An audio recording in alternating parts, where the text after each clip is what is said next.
The voice of Husker Nation is on the air. This is Hail Varsity Radio. Insight, opinion, expertise, along with the biggest names talking Nebraska sports.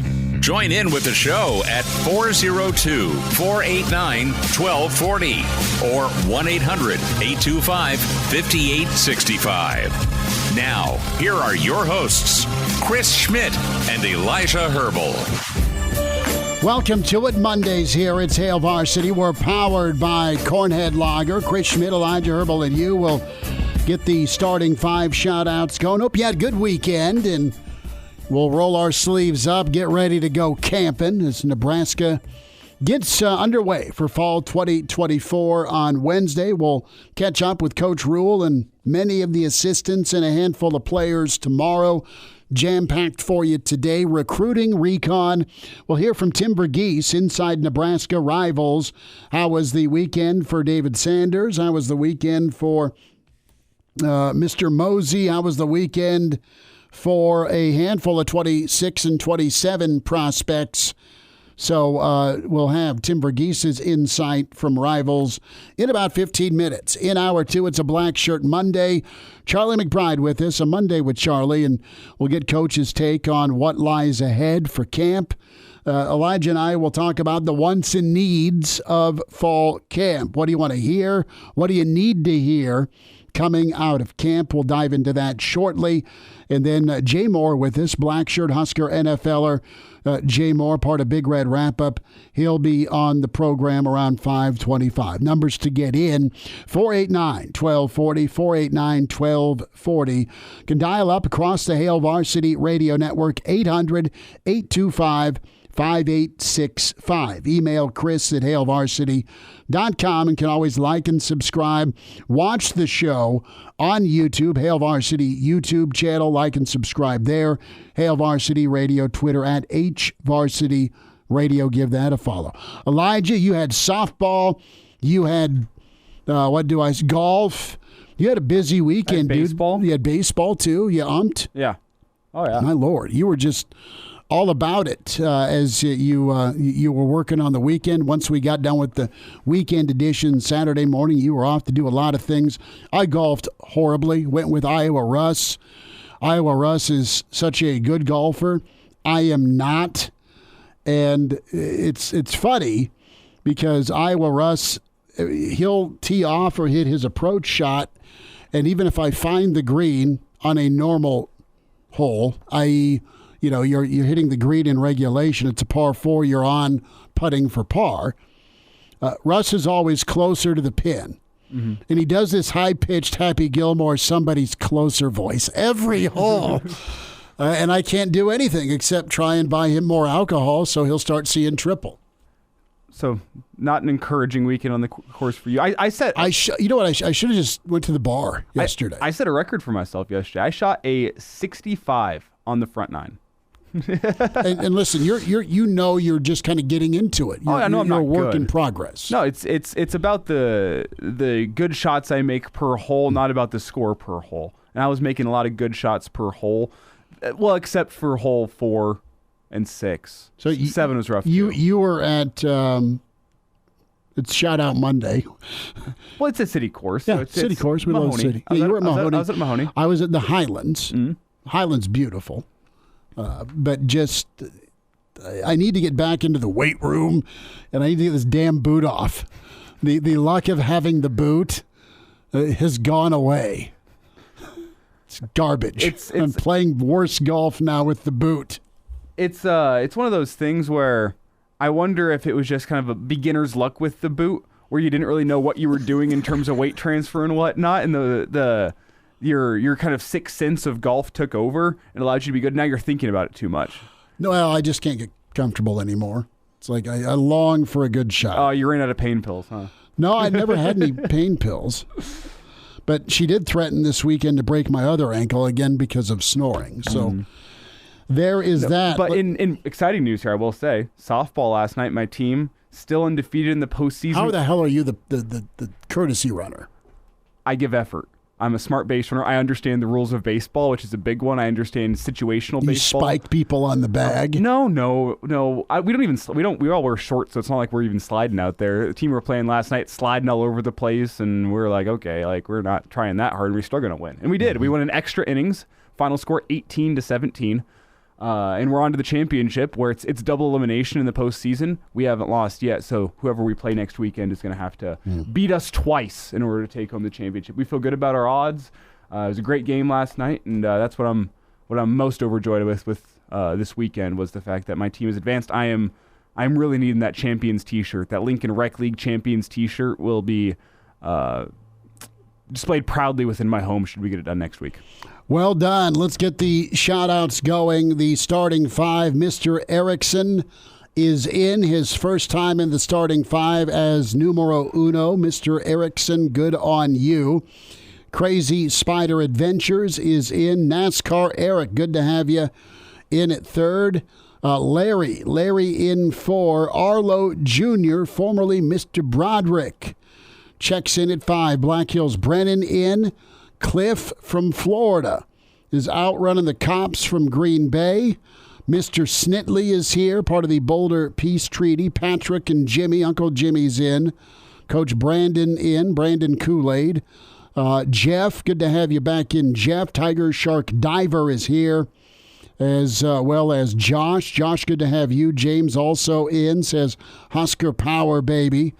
And we'll have the other Brian check in. More of you can join the party as we're here every day 4 to 6 on Hail Varsity YouTube. So the news of the weekend was recruiting, what's coming up in camp for Nebraska, and really kind of these expectations and reality. Do they collide? It's something that we touched on with last night's edition of the Average Joe Sports Show podcast. Check that out.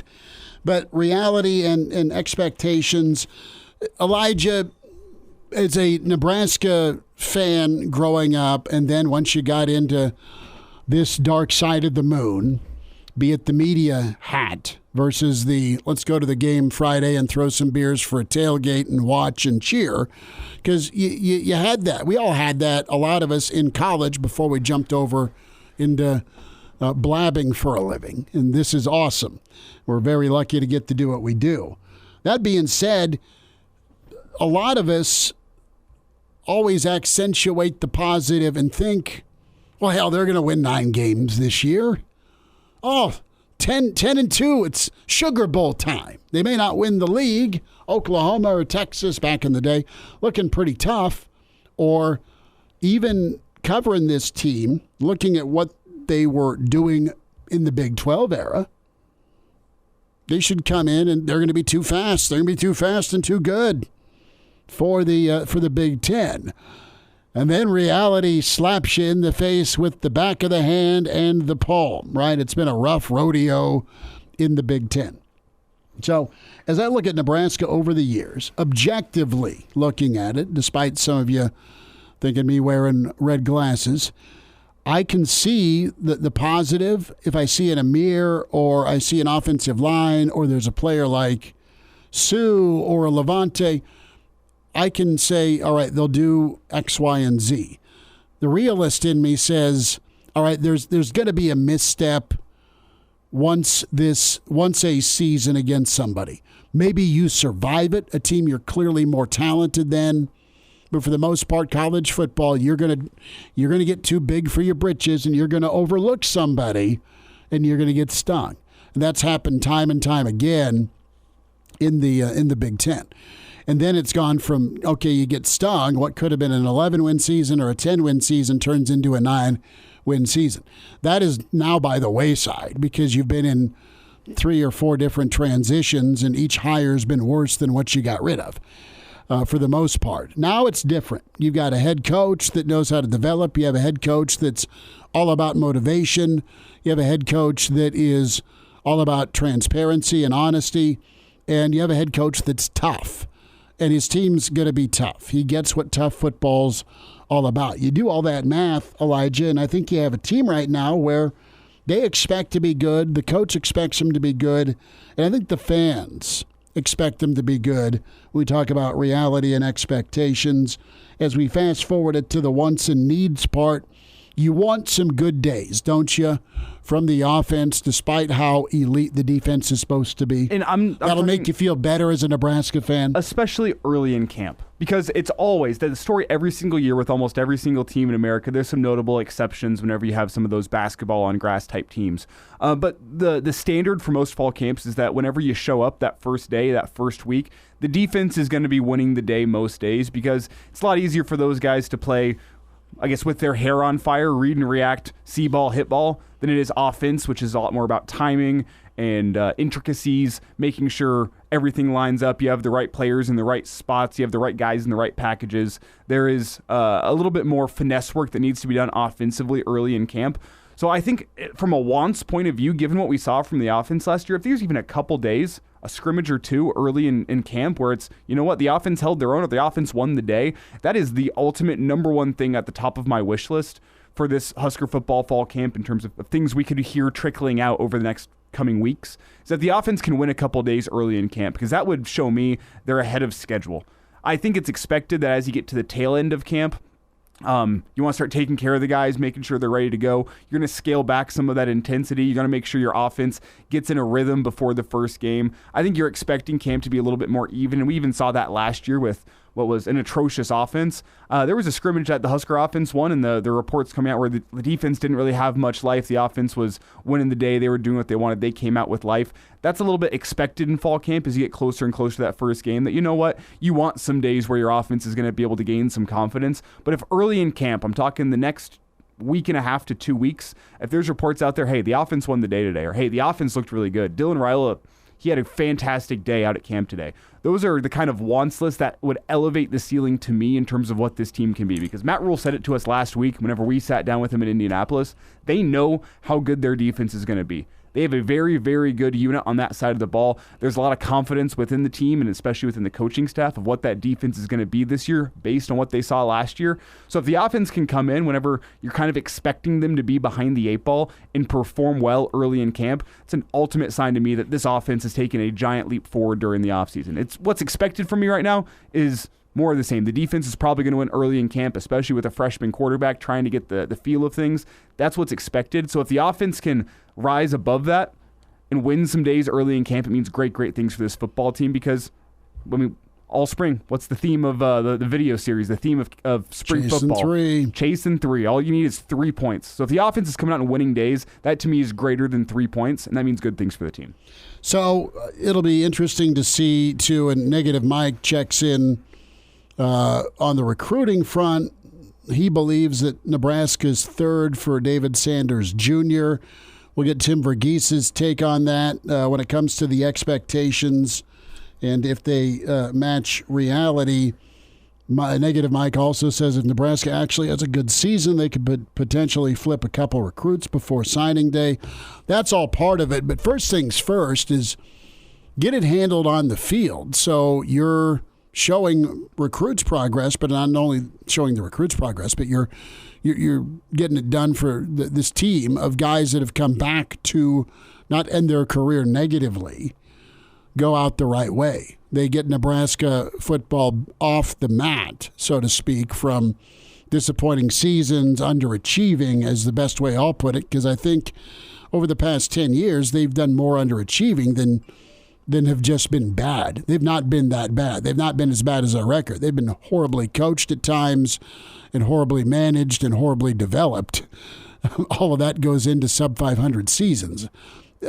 I look at Nebraska, and if this offense has a good day or two or can do some things to build confidence against this caliber of defense, you know, what's that translate to on Saturdays against other fearsome defenses or lesser defenses? You could have some really nice days on Saturdays. But we talk about the wants and needs of fall camp. You got to be injury free. That's a want and a need. But you also got to find out who can play on that offensive tackle spot, right? If with Teddy and Benhart, who's next, right? Who's next on the offensive line? Give me a couple backs that can go carry the mail and put it away? Is Emmett that guy? Is Ramir that guy? Is Gabe finally going to stay healthy and be that guy? Your run game's going to be so important.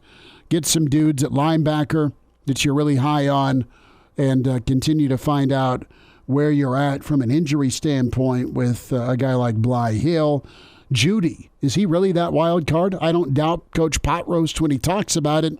Kind of camp does he have, and does that springboard him into a really good season? And he missed one position group that I think is going to be huge. It's expected that I think they're going to be one of the strengths of the offense based on the guys they brought in, but those pass catchers. If you want to give your freshman quarterback an easy path to success in year one, it's a strong running game and pass catchers that give him easy targets. And we know a lot about Banks with the frame and the hands that he apparently has catching through traffic. You like him.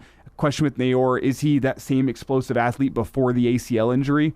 It's a question that we have for him moving forward. Jalen Lloyd, is he more polished than he was last year? Can he run more of a full route tree as opposed to just deep balls? What's Malachi Coleman's development look like? He's got a world of athletic potential. Didn't quite put it all together last season. Did another offseason in the weight room and working with Coach Garrett McGuire. Did that help him? What type of options does Nebraska have at pass catcher to make the job of a guy like Dylan Raiola easy? Because solid pass catchers and a solid run game make the job of a freshman quarterback much, much easier. We'll dive into the Ndamukong Suh ranking from Bill Conley. Suh, number one when it comes to the top football players of the 21st century. Is it that close? Tim Verghese, recruiting inside Nebraska next. And now, back to Hail Varsity Radio. Back with you, it's Hail Varsity, powered by Cornhead Lager, Chris Schmidt, Elijah Herbel. Tim Verghese with us inside Nebraska Rivals Network, and he's all over Big Red Recruiting. At Tim Verghese on Twitter. Tim, good to have you in the stream. Can watch this segment here on the Hail Varsity YouTube channel. Busy weekend, Tim, and let's get to it. Reaction to Nebraska and David Sanders Jr., the trip that materialized in a lot of Husker fans out to see him Friday night.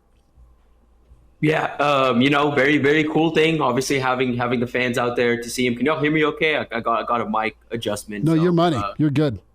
Okay, great. David, I think getting him in town for the weekend, or at least on Friday and part of Saturday, was big. That just having the fans out there meant a lot to him, meant a lot to his family.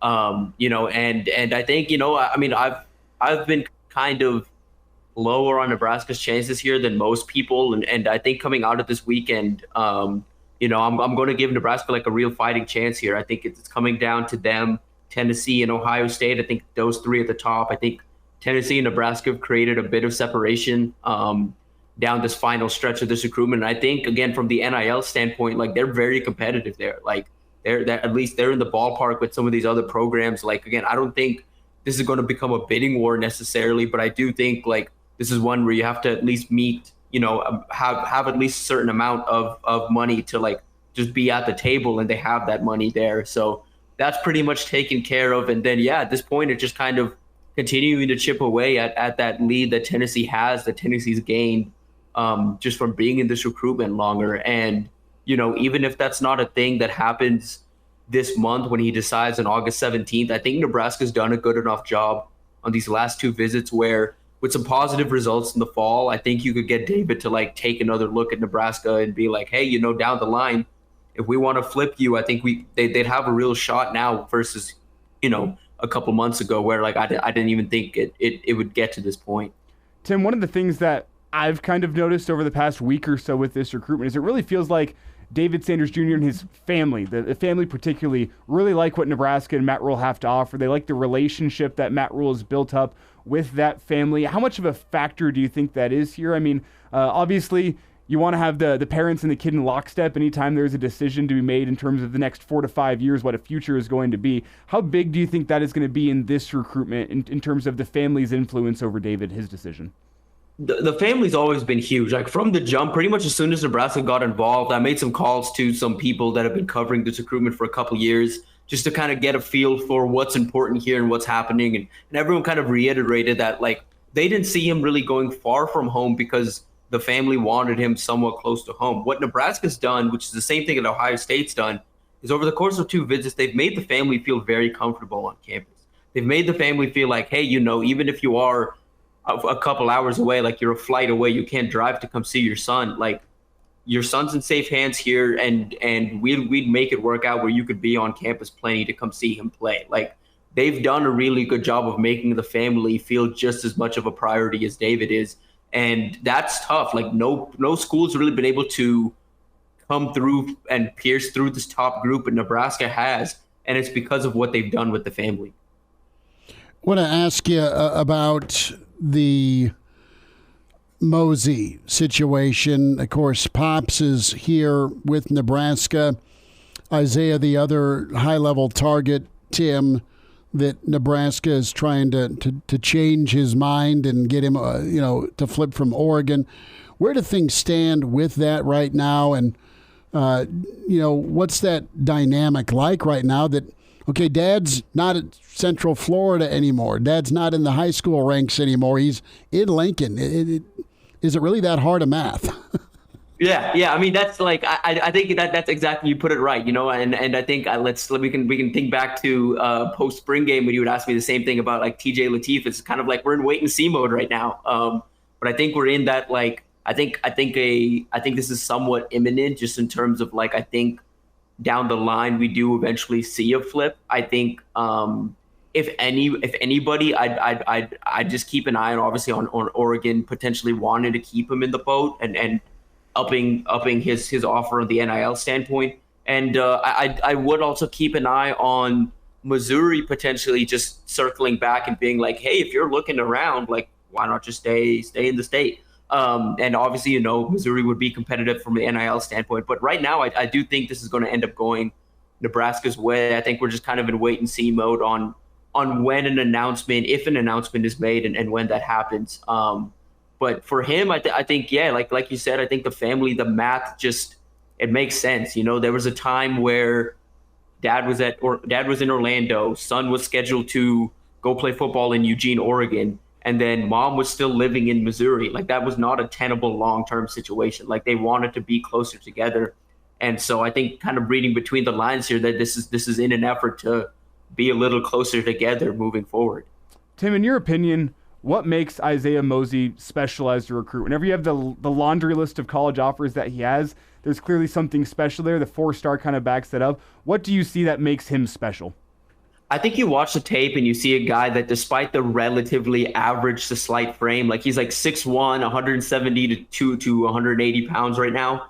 And despite a relatively slight frame and like an average size, he's really elusive and he's hard to bring down. Like, the contact balance he runs with and what he can do with the ball in his hands is really, really impressive. Like, that, this is a guy that got some snaps at running back just because his vision with the ball in his hands is so good. They manufactured a lot of touches for him last year through screens, through reverses, through some of these like sweeps, and like just shorter passes where he's able to create after the catch, and he's really good at that. Like, this is a guy that you kind of manufacture touches for. Like, this is your go-to guy on screens, your go-to guy on jet sweeps, your go-to guy on, you want a running back and a wide receiver in the backfield, this is your go-to guy to line up back there.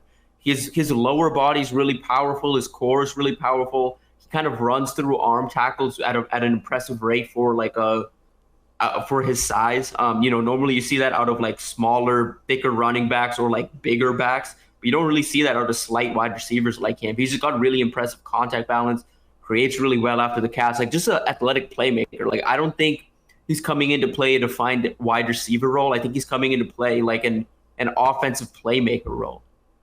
Tim Verghese with us from Rivals and Inside Nebraska. Follow Tim on Twitter at Tim Verghese. We're talking the recruiting weekend that was with Mr. Sanders and, of course, Mosey. Tim, you also have some intel on 2026 linebackers and some other ball players, but I want to have you lay out what you understand the setup is for Michael Terry right now. Yeah. So Terry's in today and leaves tomorrow night or Wednesday morning. I haven't gotten full clarification on when he's exactly leaving town. But he's in town for a couple of days, kind of this last visit. I I think an interesting note here, and I've said this in a couple places now, but I think an interesting note on this recruitment, because I caught up with some sources over the weekend as he made those visits to Texas and Oregon. He went to Texas Thursday, Friday, was in Oregon Saturday, Sunday, and is now at Nebraska. These are the final three. It's going to come down to these three for him. I think an interesting note here is NIL was not a factor in this recruitment for a long, long time. And and early on, Nebraska was in this pretty early and built a really good relationship and, made him feel at home in Lincoln. And, he had really good relationships with the coaching staffs. He really liked the role Nebraska had for him. And Nebraska checked pretty much a lot of boxes. And there was a time where it was like, if he's going out of state, I feel like it's going to be Nebraska. And what's kind of happened over the last month or so, as he's kind of started to close in on a decision, they knew they were getting a certain amount of money from programs, but they didn't realize the market that Terry, who on some sites is considered the number one athlete in the country, 5-star.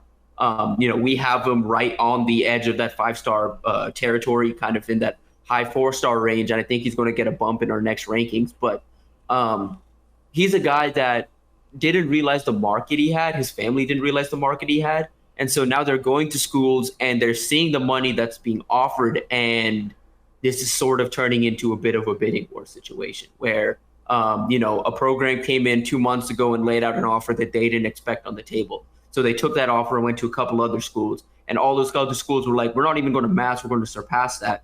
And so Nebraska's holding steady from the NIL standpoint there, but Nebraska's not the type of program that's going to get into a bidding war. Like they've not shown to be that type of program in the past in recruitments. That's not how they choose to win recruitments. They choose to win off relationships.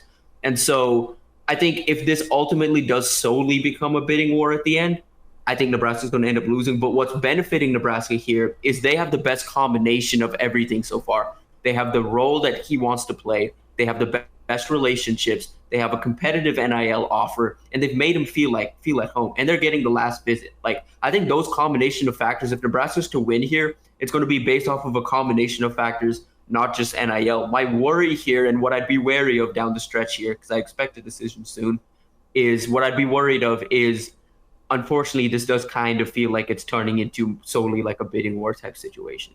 Between the two high-level guys, Terry and Sanders, who do you think Nebraska has a better chance on? Weird enough, I think it's Sanders right now. As weird as that sounds, I think it's just Sanders, just because that Nebraska visit for Terry got scheduled so late. He's giving the program one last look, but it's going to take, I think, him experiencing something new or something significant on this Nebraska visit, or just like being reminded of, the relationships he has here and why Nebraska was such a strong contender for so long here this weekend, for them to have a chance compared to, I think, how fast Oregon has made this recruitment interesting. And then obviously Texas has always been the program I've been like keep an eye on here, and I'd be worried about them. Tim, will hold you over for a couple minutes on the other side and talk some fall camp and also some more recruiting news from this past weekend. But that's pretty fascinating where, from a substance standpoint, Nebraska, all along with Terry, to your point, has done a good job of really feeling like the right spot. And before you get to that old finish line, Elijah, it is all about the money, brother. I mean, it's the old bidding war. Take care of that 401k while you can. Well, yes. Hell yes. I never scoff at a bidding war. It'd be kind of cool to be in one. Yeah, and it's like, and here's my thing. It's like I've seen fans get like upset about, because I reported that, and I kind of like was like, hey, don't get super excited about this just because I'd be worried about this. But like, that's my thing here, is like, as a like, you'd be in, if any one of us were in the same position, we'd absolutely take a bidding war. What's a bidding war? Right. I love it. Tim, hang tight. More with Tim Verghese inside Nebraska rivals. It's Hail Varsity, powered by Cornhead Lager. Hail Varsity Radio is live. Now, back to Schmitty. Schmitty's a great guy, but he don't have a brain. And Elijah. You want me to speak? When I point you, yeah. On Hail Varsity Radio. Good to have a few more minutes with Tim Verghese inside NebraskaRivals.com. Tim, So great intel, and catch this segment, the past segment with Tim Verghese, Spotify, iTunes, Google Play with Hail Varsity, the podcast, Hail Varsity YouTube channel as well, as we hit on the 5 stars and the 4 stars. And Tim, some of the other kids that were here, give us a little look-see and info on how things went this weekend with some of the 2026 and 2027 prospects Nebraska's trying to get better acquainted with. Yeah, I think things went really well overall. You know, they had about, I think, 20 or so, 26 and 27 prospects in total. This was a big weekend to just start to get ahead there. And I think everyone can kind of see at this point, the 2025 class is practically done. You're just kind of waiting on a handful of guys at this point. I'm expecting it to be a somewhat smaller class in 25. So they're starting to pretty much turn the page to 2026. Couple of guys of note, I would say, that were in town. Brandon Arrington, 4-star athlete out of Mount Miguel out in California. He's the number 3 athlete in the country per Rivals. Recruited to Nebraska as a DB, has a good relationship with Tony White. He had a good time on campus, loved Nebraska's facilities. He's been to a couple places. He said A&M's the only one that even comes close to Nebraska right now. It's like kind of 1A, 1B for him. And that's, he said that while he was leaving a Bama visit. So just an idea of how good Nebraska's facilities are right now. So he made visits to Oklahoma, Nebraska, and Bama this weekend. Nebraska left a lasting impression. They're going to get him back in the fall. He doesn't have a date set just yet, but he's planning to be back in the fall. He loved Coach Rule. This was his first time meeting Coach Rule, Coach Butler. He liked both those guys. He's a guy that obviously wants to play in the NFL. So I think Butler's pedigree as a former NFL DBs coach really stands out to him. And that's something that I think you're going to start to see work in Nebraska's favor on the trail. Is Butler's resume kind of speaks a lot for itself. And once these guys become aware, like talking to a couple of guys this weekend, once they got aware of who Butler coached and kind of the results those guys got in the league, like those are household names these guys remember watching when they were kids and still remember watching in the last few years, that Butler kind of molded into all pros and Pro Bowlers. So that's something that's starting to have an impact. Another DB, and one I think they've got a much better chance with, is a 4-star Jaden McGregory out of Iowa. He was back on campus. He's got a couple offers. Was also at Michigan this weekend, but Nebraska's done a really good job. Keith Williams, Coach Butler, a couple other guys on staff have done a really good job with him. He says his best relationships are with Nebraska. I don't foresee that changing anytime soon. Already planning to be back again in the fall. So this is a guy that's was offered in the spring, has already visited campus twice this summer, is going to be back in the fall. Like, I feel good about where Nebraska's standing there right now, especially at this point in that recruitment. 4-star outside linebacker, Keenan Harris out of St. Louis. Nebraska's obviously working to get into St. Louis. Harris is a big one out there, one of the top linebackers, not just in the Midwest, but in the country. About 6'2", 220. He's a former DB, so he's got excellent cover skills for a linebacker. But more than that, I think the impressive thing with him is the measurables. He's got 33-inch arms, which I believe in the NFL Combine, as far as they've measured, would be like 5th or 6th, just like ever in terms of like arm length. Like linebackers don't have that length usually. And so he's got really good length for that position. And Nebraska loves him. Nebraska sees him as an every down backer, someone they'd have inside on 1st and 2nd down, and then they'd move him outside to go cover a slot or a running back on 3rd or 4th down. They love him. They're a top program for him, but that's a recruitment that's got Oklahoma, Missouri, Ohio State, Oregon, USC, Tennessee involved. Like, it's a who's, but Nebraska was been on him since he was a freshman. That matters here. Like, I asked him kind of, what are the factors that are important for you when it's time to commit? And the first thing he mentioned was, I love the schools that have like a better me from the jump, and that's Oklahoma, Missouri, and Nebraska. Those three have kind of been there pretty early on, and so that's going to keep those three in the recruitment till the end. But I like where Nebraska stands there too. Another one I want to touch on, I don't want to run too many names, but one other I just want to touch on real quick, just because I think it's a name that everyone should be familiar with. 2026 offensive lineman Hudson Parliament out of Brandon Valley in South Dakota. Hudson's currently unranked per Rivals, and I don't think he has a ranking anywhere, but this is a kid that I think is going to be one of the best in the region when it's all said and done. Ridiculous power, upper body power for his size. Has an 80-inch wingspan at 6'3". Just a really, really impressive offensive guard prospect in the future, a pure interior offensive lineman. Nebraska loves getting these type of guys on campus. Has a multi-sport background, checks a lot of boxes of what Nebraska loves at the offensive line. And, he was back on campus. He's already planning to be back for the Colorado game next month. That Colorado game, by the way, just talking to recruits and kind of figuring out when they're planning to be back in Nebraska, everyone has that Colorado game circle. That's going to be a massive, massive visit weekend for Nebraska. Tim, last thought here on the weekend. You still just about every single year build your class through your quarterback position. That's the main, I guess, shining light example of every single recruiting class. Tell me quickly about the quarterbacks that were in town this weekend. I know there was another Raiola.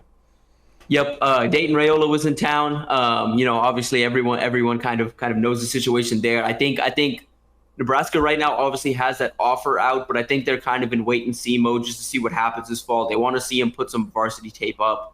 And they want to see him kind of show a little more, but obviously maintaining that relationship's big, getting him back on campus is big. And for him, obviously this is a cool weekend because his sister's, on the recruiting staff now and was able to kind of host her little brother and kind of show him around campus and all that stuff, which is cool. Well, besides him, they had two other quarterbacks on campus, Jackson, both California quarterbacks, Luke Fahey out of Mission Viejo and Jackson Taylor out of Oaks, California. I like both those guys. I think both of those guys have, potential to be offered by Nebraska, but both currently don't have offers. I'm curious to see specifically what happens with Fahey. Oregon and Ole Miss are kind of trending. Nebraska has an offer to his teammate and four-star wide receiver Vance Spafford, who also visited this weekend. Spafford and Fahey have talked about teaming up together, and that's not just talk. They're high school teammates. They have a clear bond on the field, and that's something they want to pursue, is playing together down the line. And I think Nebraska, if they want Spafford, I think they're going to have to offer Fahey, but I also think they're just monitoring their massive board of 26 quarterbacks and trying to figure out how the dominoes fall, where they kind of fit in. It's just I don't envy Glenn Thomas right now. This is a tough kind of puzzle piece to kind of work through right now, where there's a handful of offered targets that are still uncommitted. You're still kind of waiting to see what happens with Dayton Raiola. And there's all these other quarterbacks that you haven't offered yet that are interested in making their way to campus that are trying to make decisions soon. And if you don't offer soon, you just you run the risk of just being left at the altar pretty much. Tim, as we get you out of here, last thought, 15 seconds. Your favorite Olympic sport to watch on television is what? Man, I've been hooked on ping pong. Hooked on ping pong. I watched. Ping pong's been electric this year. Ping pong's good. Drunken Jenga is my favorite. So is that in the Olympics now? Yeah, wow. that is in the Olympics. We're adding new sports every year. Tim Verghese, Inside Nebraska, Rivals.com, at Tim Verghese. Follow him on Twitter. Tim, we'll see you at the presser tomorrow, bud. Appreciate you. Yes, sir. See you. And now, back to Hail Varsity Radio.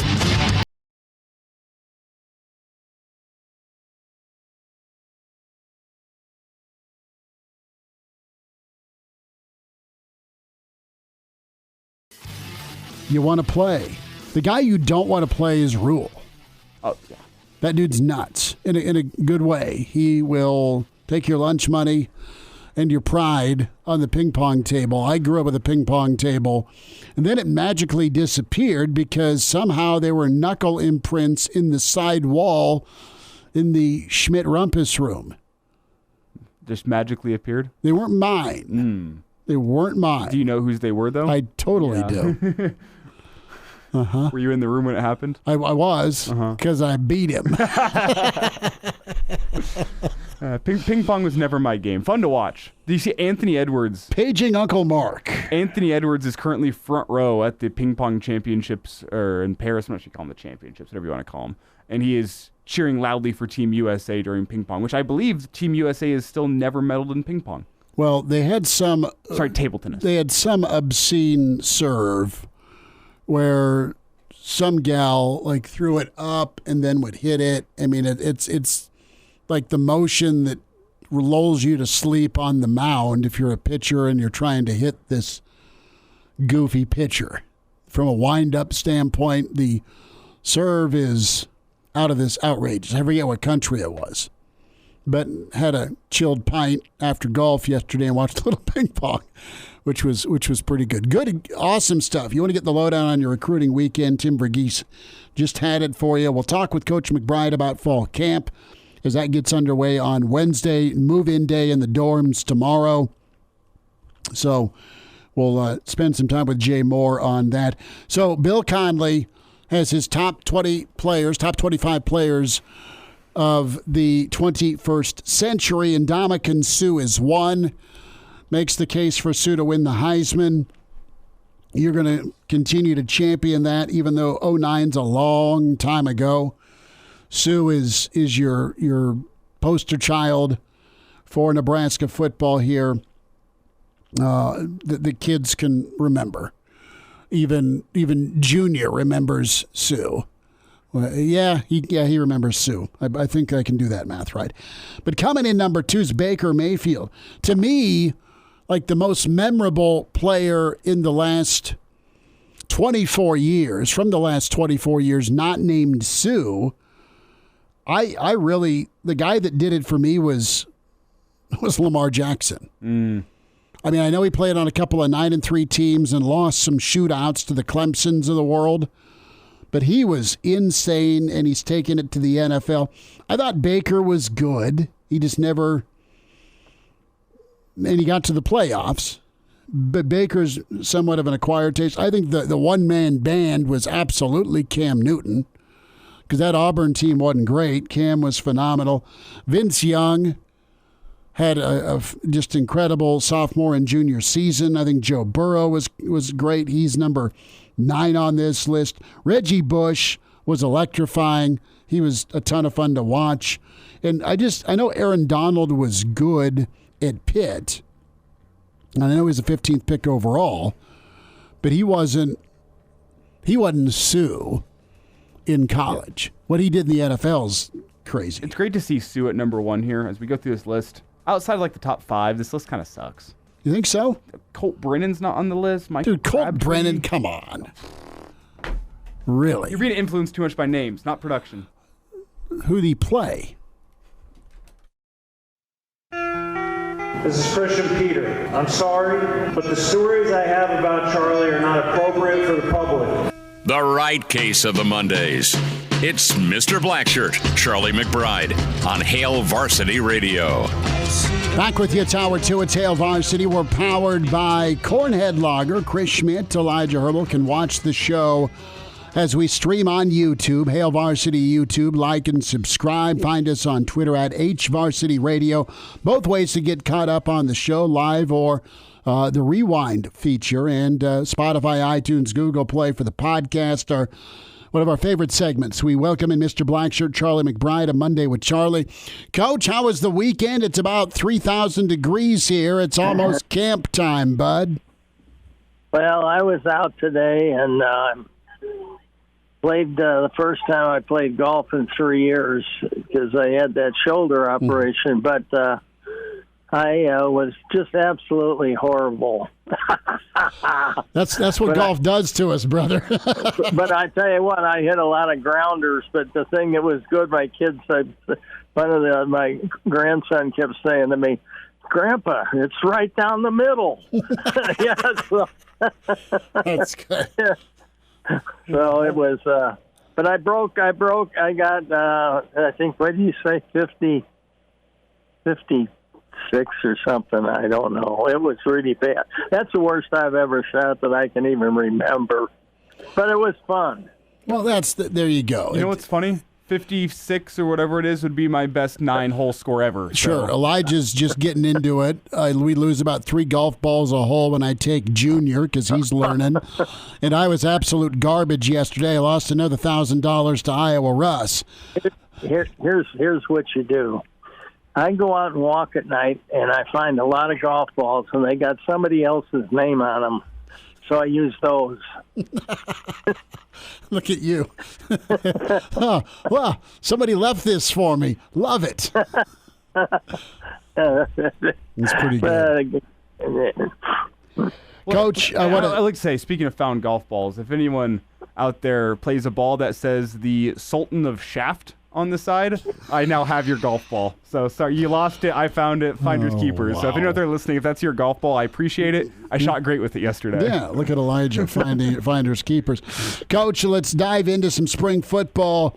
And Elijah and I talked a little bit about this early on. Coach Rule will talk tomorrow. Players and coaches and coordinators will also talk. And we were out in Indianapolis for a good sit down with Coach and the players. They're all on the right frame of mind getting into this season.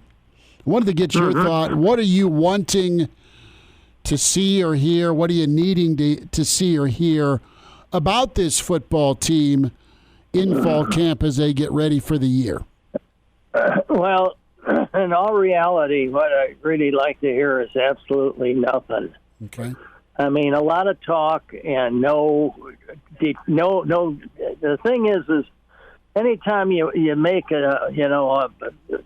some kind of determination of how good you're going to be or how bad you're going to be, or anything, you get yourself in trouble. I mean, you'll be in the newspaper, but it may not be what you really said. So it's just a thing where I think it's more of a personality deal where you kind of talk, about your teammates and you talk about your coach and when they start pinning you down to what do you think of so and so or what do you think of that, they're good. I mean, they're we got our work cut out for us, and that kind of stuff, and that gets them nowhere.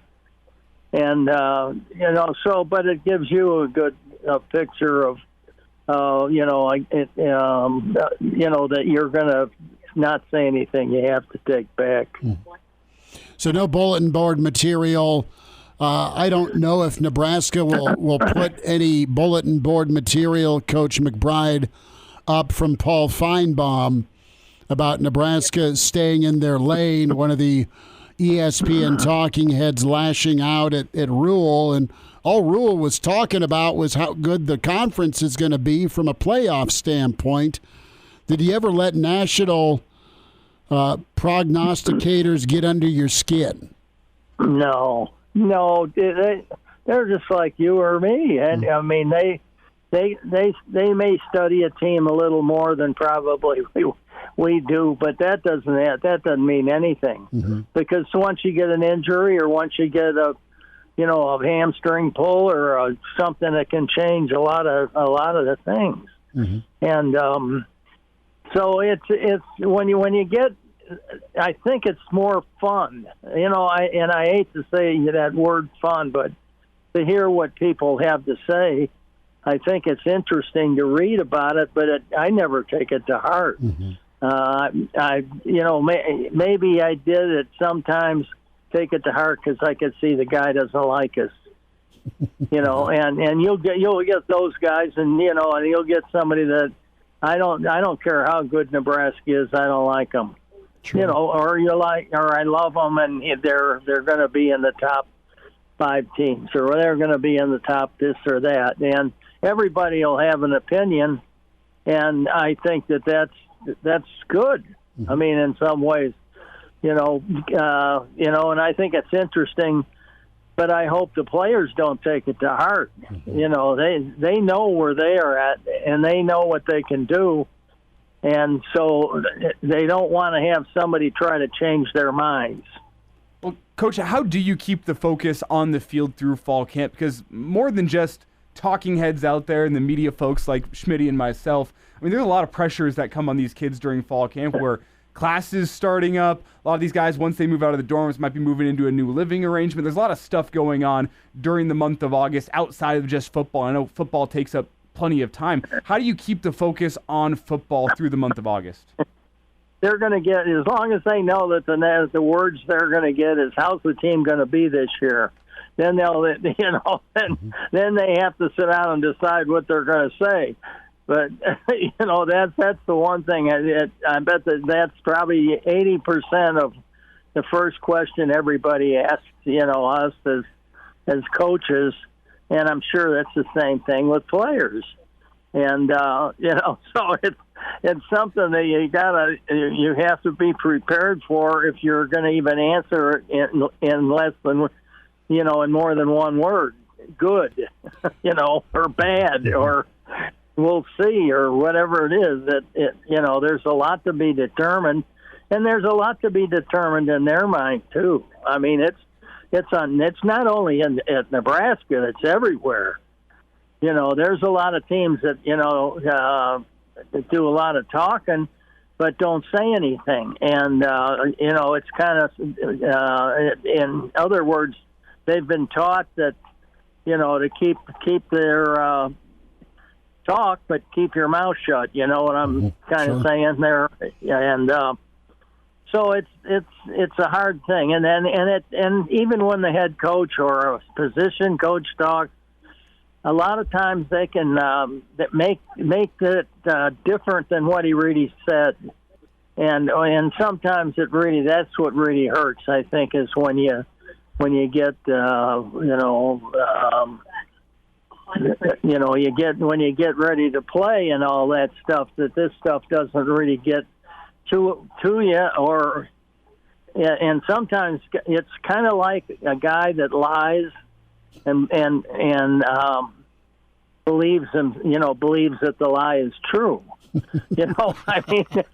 Well, Costanza, I love it, Coach. I wanted to ask you about this. Can this defense be a great defense? Third down defense, takeaways, or 2 points of emphasis. Can it be a great defense this year? I'll tell you what. It all depends on the players themselves, how they react toward each other. Some teams you think you got some great athletes, and all of a sudden it just doesn't seem that something doesn't seem right.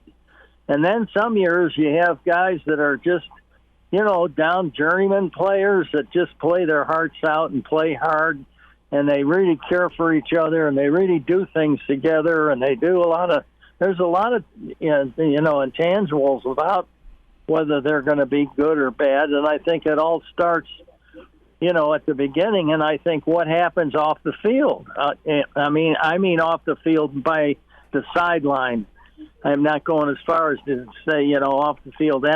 That's understood, but a lot of times, your leadership on the sideline is really important, and how they, react. A lot of times you'll see guys fighting, arguing, especially in pro ball, arguing with each other, or yelling at the coach, or doing something like that.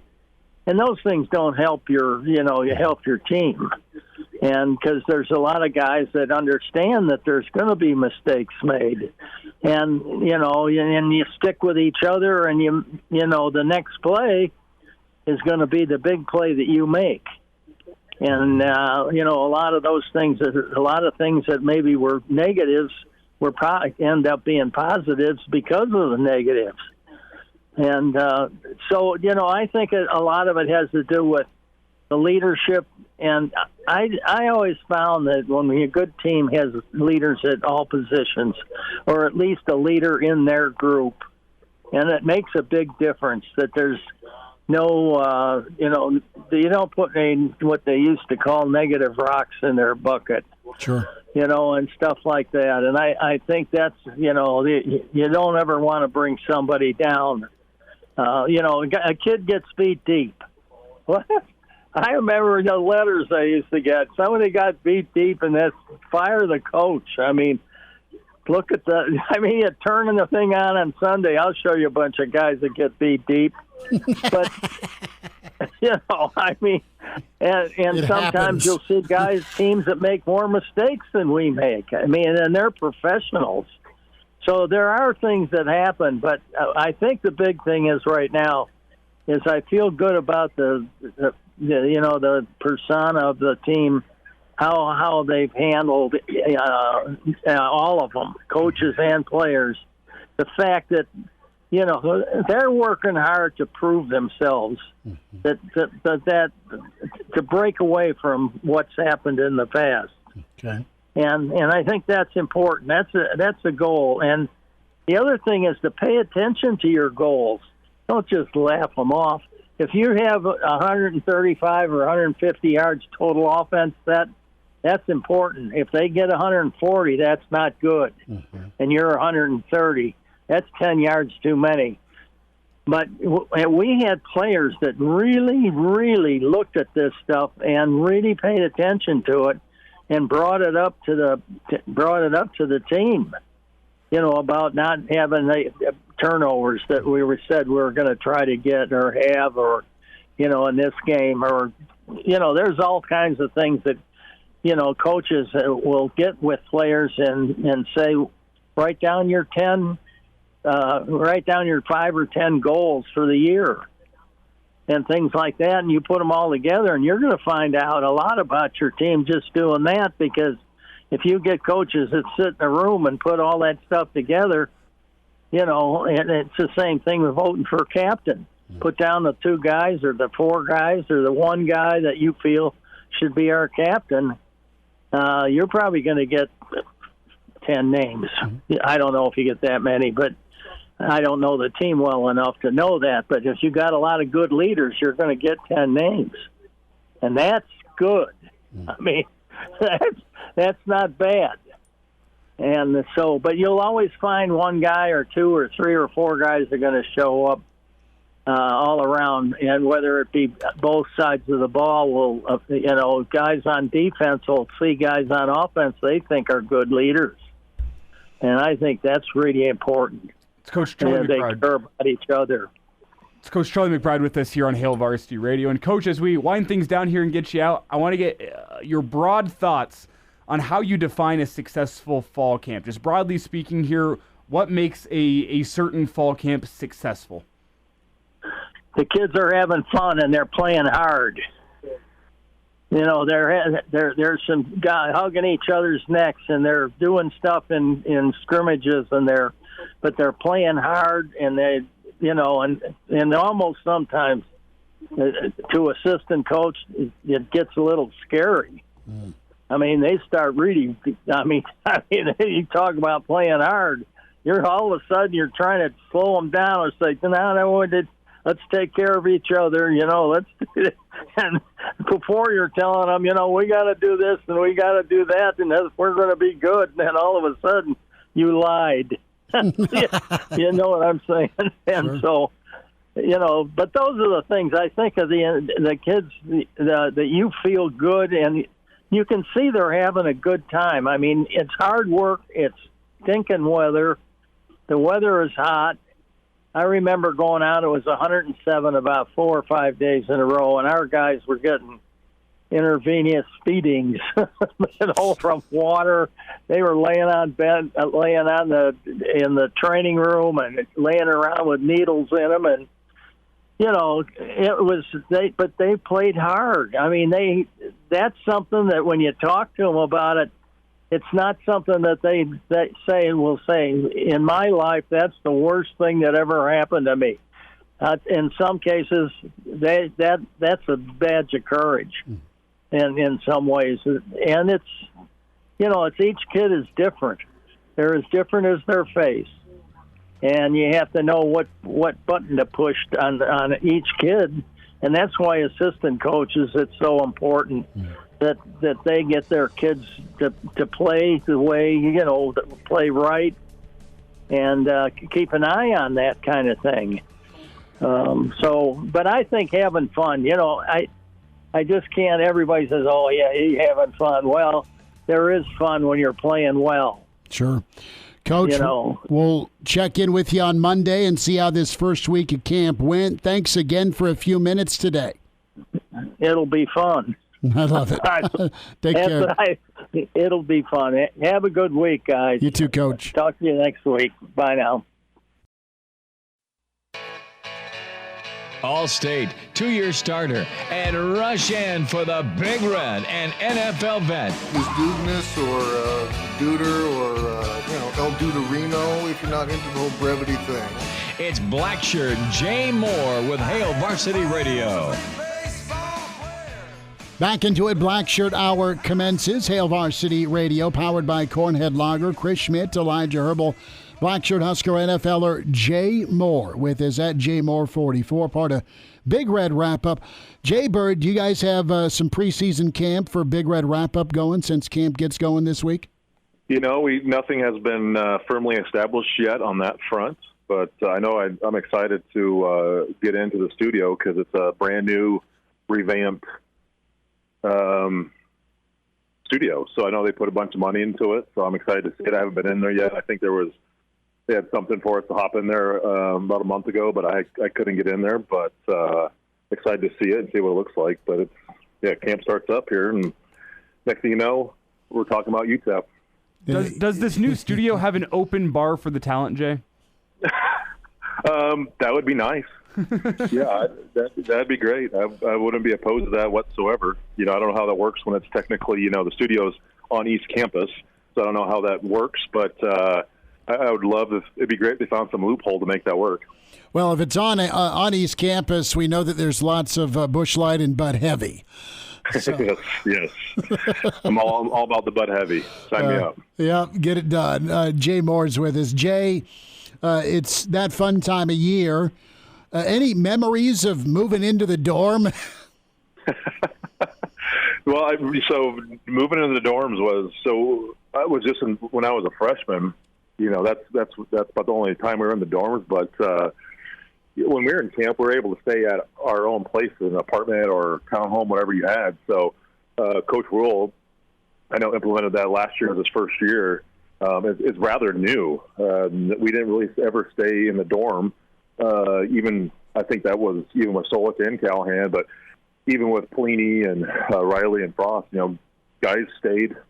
You stayed in your own apartments wherever you were. So I love it. I think it's a great way to build chemistry and camaraderie. Because the coaches are there too. It's not like the coaches are at some swanky place or staying at their own house. They're there kind of slumming it as well. So it's kind of a neat thing to do. More NFL teams kind of operate this way. I was with the 49ers. We stayed in a hotel. We weren't allowed to stay in our own beds, our own places until, unless we had like a night off. But, it's cool. I'm glad he's implemented this. But I don't know. Staying in those dorms, man, you get up there and that cold floor, wherever they're at, is Harper Tram Smith or whatever it is. It can be a little uncomfortable sometimes, but that's good. That's just, you got to learn to be, comfortable being uncomfortable. So I like the team building and, camaraderie aspect of it. So what dorm did you live in your freshman year, and who was your roommate? Yeah, so I was Harper, 10th floor Harper. Adam Carricker and I were roommates. And then I moved out. We both kind of moved out towards the end of the spring year, just because we're tired of dorms. We're tired of just being in a dumpster fire really for that first year where you see anything and everything when you live in the dorms. So that was about as extent of it. I had about, I think, 6 months of it. 8, I don't know exactly how long, but we both were ready to move out and kind of get our own places and get out of the dorm life. But it's kind of one of those necessary evils that everyone has to take part of, and the stories are good. But I tell you what, you are definitely ready to get out. I guess I will say the dorms have been remodeled since 2002, 2003. They're actually a little better, but still, everyone kind of just needs your own space every now and then, and getting your own place is the way to go. Was there a patented Jay Moore method to sneaking Budweiser into the dorms? Oh yeah, come on, it wasn't that tough, right? Backpacks, luggage, whatever, duffel bags. It was Dr. Pepper 12-pack. Right, you're right. It doesn't take. I'm not the smartest guy in the world, but I think anybody can kind of figure that situation out. And if you get caught, you're even dumber. But no, there was. We weren't. We broke some rules every now and then, but that's all right. I own up to it. Jay Moore's with us, Hail Varsity Radio. We're talking dorm life. Now let's get into camp life. And it is a month of suck before you get to kick off against UTEP. Elijah and I hit on this in hour one, but what are some things you want to hear coming out of camp? What are things you need to hear about this football team coming out of camp?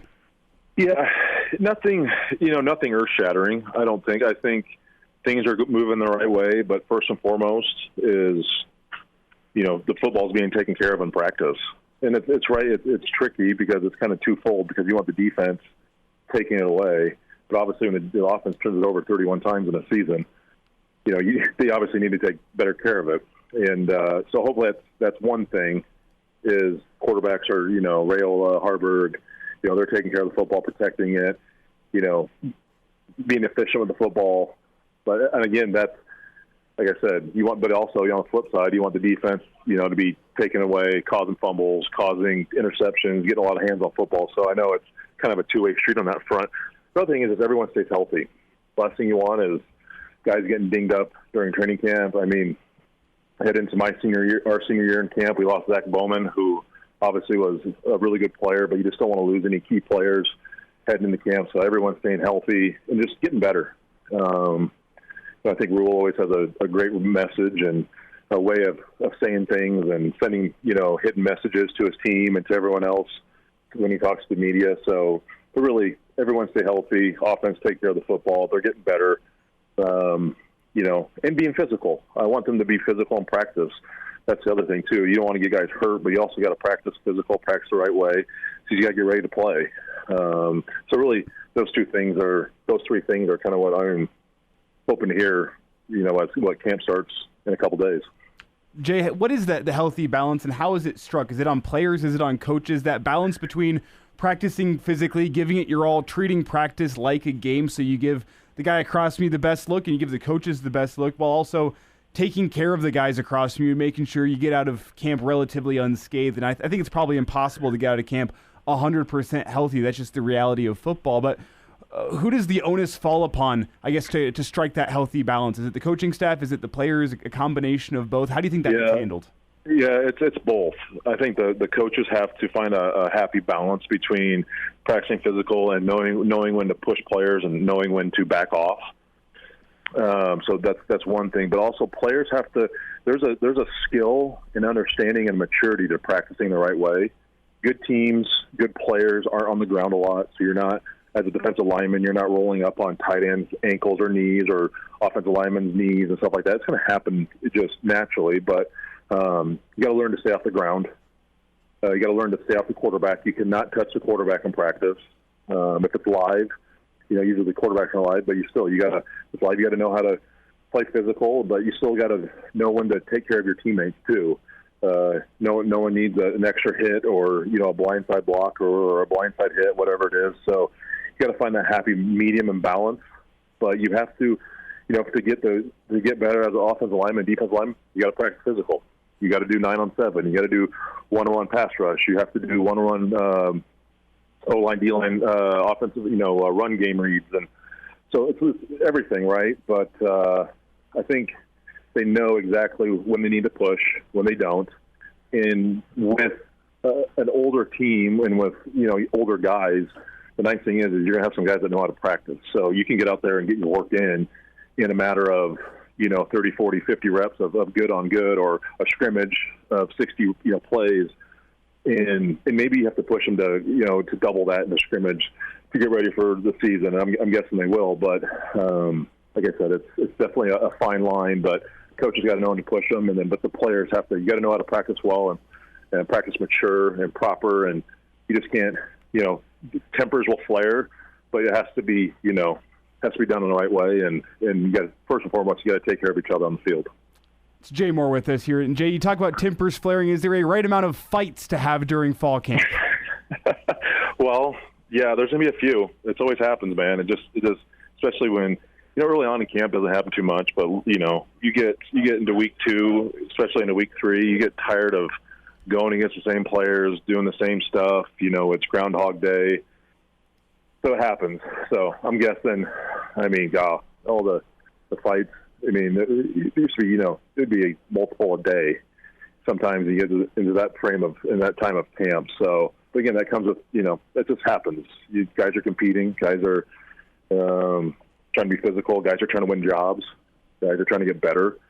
So that's a healthy thing, but also, like I said, there's a maturity involved where taking care of your teammates. And like I said, a lot of times you can get in a fight with good friends. It just happens, right?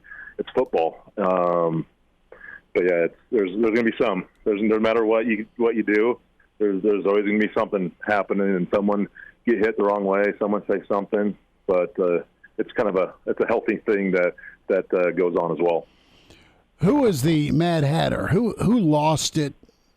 Of your teammates, who lost their mind? Who is likes to fight guy? Oh gosh, I mean that's easy. I mean when Richie Incognito was still on the team, I mean he was first and foremost. I mean it was every day.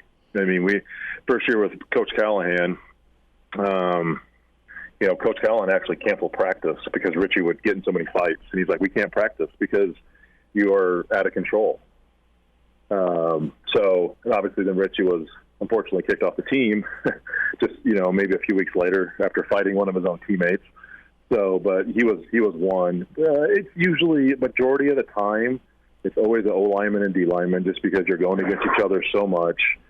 There's always something, whether it's 1-on-1 pass rush or 9-on-7 or a team period, there's always something, some John going on. And a lot of times offensive linemen like to hit you from behind to finish a play, and that's what usually pissed me off the most. So I would, that got me into a few fights as well when they like to hit you when you're not looking.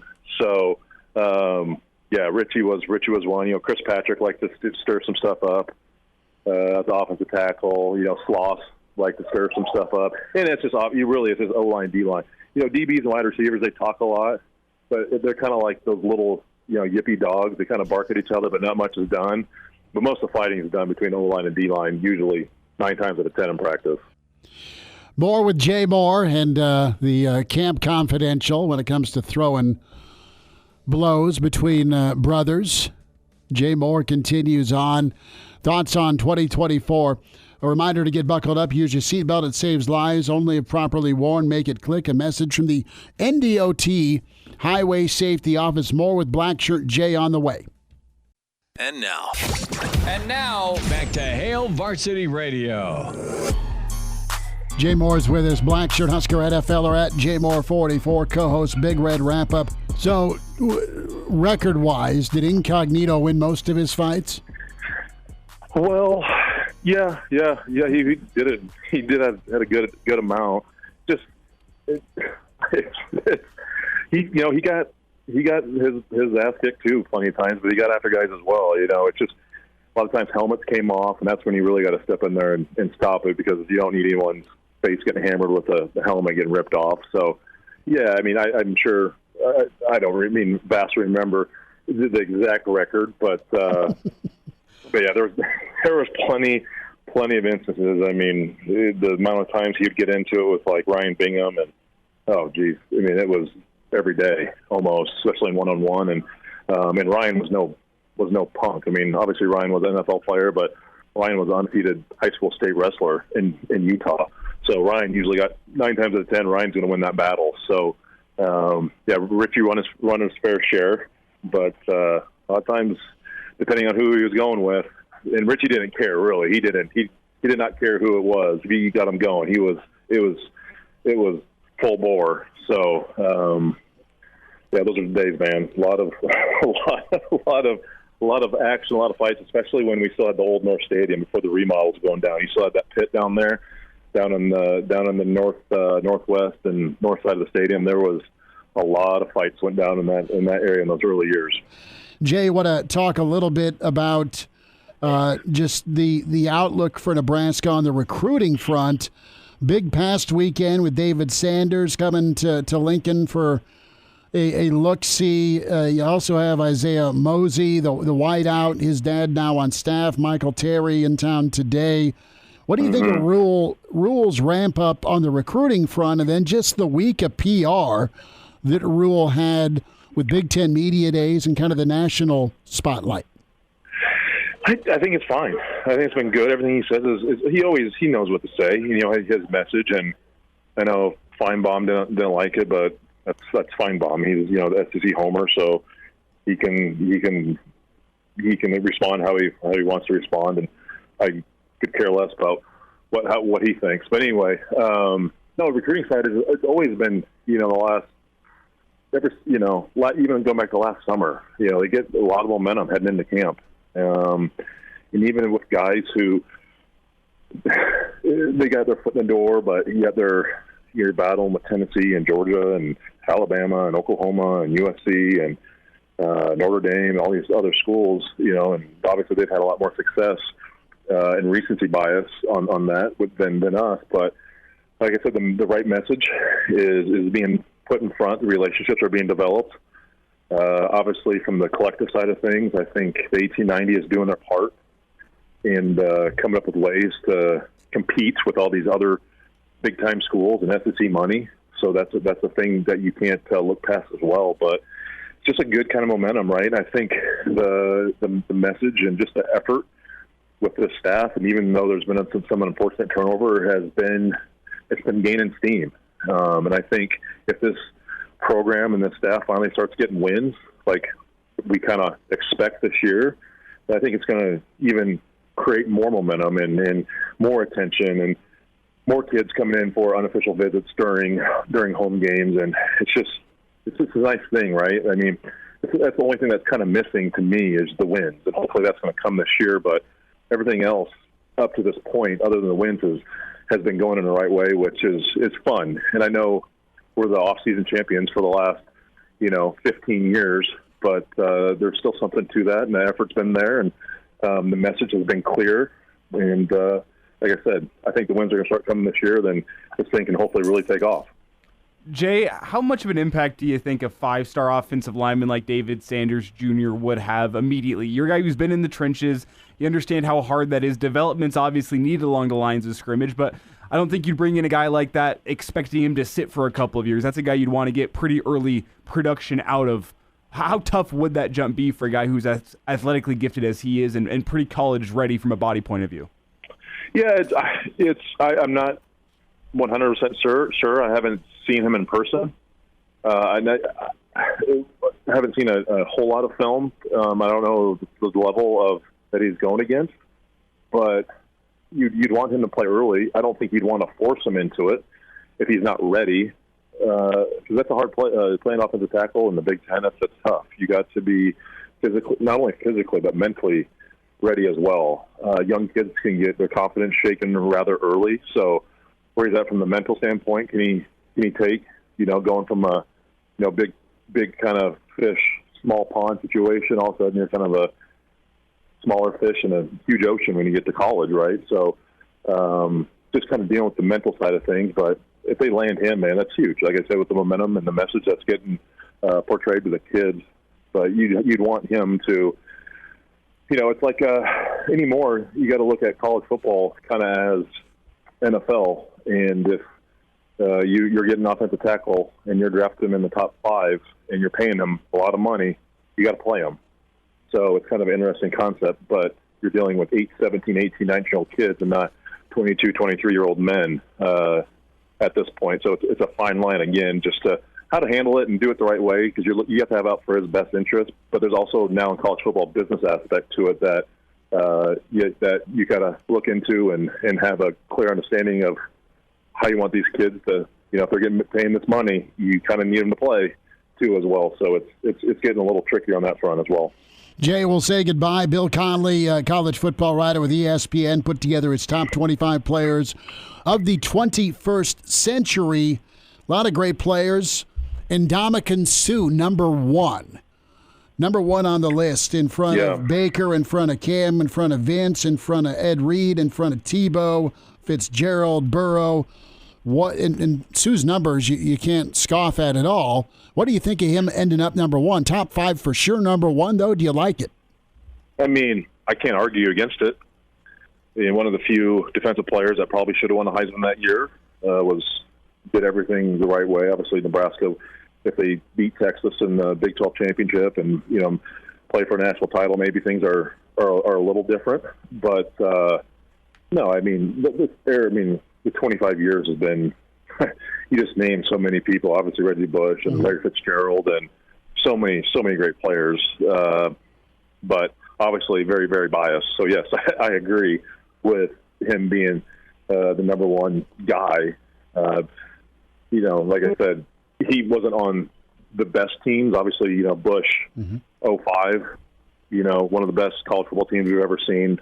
Ed Reed, Miami, 01, maybe arguably one of the best college football teams ever. But it's a fun little deal to discuss this time of year just before it gets going. But I'm happy he's gotten plenty of the credit, and he deserves all of it because he was one of the best. I was fortunate enough to be at Nebraska when he was there for a couple years, and he was young and wasn't the Ndamukong Suh that everyone knows. I got to see him as a young and develop and really grow and mature. But the guy was one of the best to ever do it. Just a gifted athlete. He had everything. He had all the tools to obviously do what he did in college, and did all that for 12 years in the NFL. So yeah, definitely not. I don't disagree with that at all. Jay Bird will holler next week. Appreciate you, and get that door moved into. All right. All right, sounds good, boys.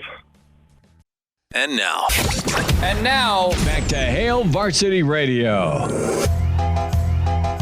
One final time on a Monday, it's Hail Varsity. We're powered by Cornhead Lager, Chris Schmidt, Elijah Herbel. Be sure to like and subscribe to Hail Varsity Radio, podcast, Spotify, iTunes, Google Play, YouTube channel, Hail Varsity YouTube. That's going to have all the shows you want on it, and also the press conferences and one-on-one interviews, and also different snippets from your favorite Huskers. So check that out, Hail Varsity YouTube. We'll be ready to react tomorrow, and plenty of thoughts on Matt Rule, his coordinators, and a handful of players. So media day tomorrow, beg your pardon, for the Big Red. We'll be there for that, and then have plenty of thoughts from that. Jeremiah Searles with us tomorrow, Mitch Sherman with us tomorrow. And get the eye black, get the neck roll, and the mouthpiece is optional because it is a fullback Tuesday. Joel Makovica. We have rounded Makovica up, which is awesome. Excited, man. We need to get the neck roll back in football. Speaking of, he might have a couple. There was one or two guys back in my high school days that would wear the neck roll. It's first off, fashion statement. Well, it's a warning. Yeah. Number two,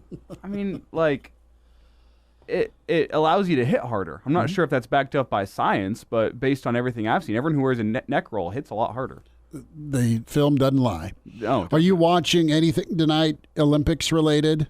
We'll see what's on. Is badminton intriguing? Not as intriguing as it was Saturday morning at 1:30 in the morning for me. That's code for not after 37 gallons of sake. That's a callback right there. We're going sake on me? Okay, I thought we'd forgotten about that one. Well, no, we'll never forget about that one. No, there's footage of Elijah putting his head back, and someone's got one of those igloo coolers where you push the button like when you were 12 years old, right? And there goes the shot. There's been a lot of shots in my life. Cheap sake straight down the throat. There's a lot of shots in my life where you take one and you do the wet dog shake because I don't have enough hair on my chest, apparently. Then there's you doing the upside down sake shot to bring in the new year. It was fun. You may have deleted it, but it still it still lives on. It still lives on. The video's still somewhere in my phone. You go tee off. You're on the first tee, and you're golfing with Iowa Russ. And hey, how's Elijah doing? Has he had any sake lately? No, he actually said that. Oh, it's all good. It's all good. So yeah, maybe Olympics tonight. Maybe. I think I need to take a trip to the gym as well. It's a good weekend of good physical activity, but it's never a bad night to go hit the gym. So that might be my plans here a little later this evening. Obviously, got to get a clip up on the Hail Varsity Twitter page from Tim. Tim, Charlie, or Jay Moore. Good stuff today. Yeah, so make sure give the Hail Varsity Radio Twitter page a follow at HVarsity Radio. Give me a follow at Herb Lesson Sieves. Gives Schmitty a follow at Schmidt_radio. So Black Hills Brennan, good to hear from him, says the show title is Sake Straight Down the Throat. I don't think so. We could. I'd rather not. No. But we could. Something about fighting in camp. Richie Incognito. The Richie Incognito stories. There are aplenty. First interview ever for me and Kranak was Little Richie. And you survived. It wasn't in person. It's all good.